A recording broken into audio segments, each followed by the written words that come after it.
Now it came to pass, in the 14th year of King Hezekiah, that Sennacherib, king of Assyria, came up against all the fortified cities of Judah and took them. Then the king of Assyria sent the Rabshakeh with a great army from Lachish to King Hezekiah at Jerusalem. And he stood by the aqueduct from the upper pool, on the highway to the fuller's field.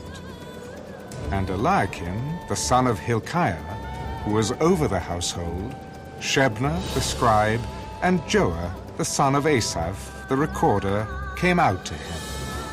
Then the Rabshakeh said to them, "Say now to Hezekiah, thus says the great king, the king of Assyria, what confidence is this in which you trust? I say you speak of having plans and power for war, but they are mere words. Now in whom do you trust that you rebel against me? Look, you are trusting in the staff of this broken reed, Egypt, on which if a man leans, it will go into his hand and pierce it. So is Pharaoh, king of Egypt, to all who trust in him. But if you say to me, we trust in the Lord our God, is it not he whose high places and whose altars Hezekiah has taken away, and said to Judah and Jerusalem, you shall worship before this altar?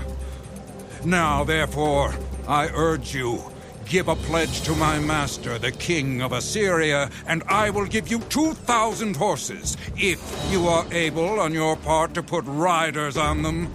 How then will you repel one captain of the least of my master's servants, and put your trust in Egypt for chariots and horsemen? Have I now come up without the Lord against this land to destroy it? The Lord said to me, go up against this land and destroy it." Then Eliakim, Shebna, and Joah said to the Rabshakeh, "Please speak to your servants in Aramaic, for we understand it. And do not speak to us in Hebrew in the hearing of the people who are on the wall."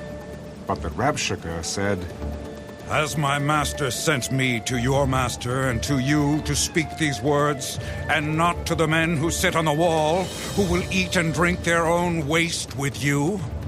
Then the Rabshakeh stood and called out with a loud voice in Hebrew, "Hear the words of the great king, the king of Assyria. Thus says the king, do not let Hezekiah deceive you, for he will not be able to deliver you. Nor let Hezekiah make you trust in the Lord, saying, the Lord will surely deliver us.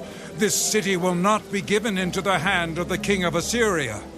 Do not listen to Hezekiah, for thus says the king of Assyria, make peace with me by a present, and come out to me. And every one of you eat from his own vine, and every one from his own fig tree, and every one of you drink the waters of his own cistern, until I come and take you away to a land like your own land, a land of grain and new wine, a land of bread and vineyards. Beware lest Hezekiah persuade you, saying, the Lord will deliver us. Has any one of the gods of the nations delivered its land from the hand of the king of Assyria? Where are the gods of Hamath and Arpad? Where are the gods of Sepharvaim? Indeed, have they delivered Samaria from my hand? Who among all the gods of these lands have delivered their countries from my hand, that the Lord should deliver Jerusalem from my hand?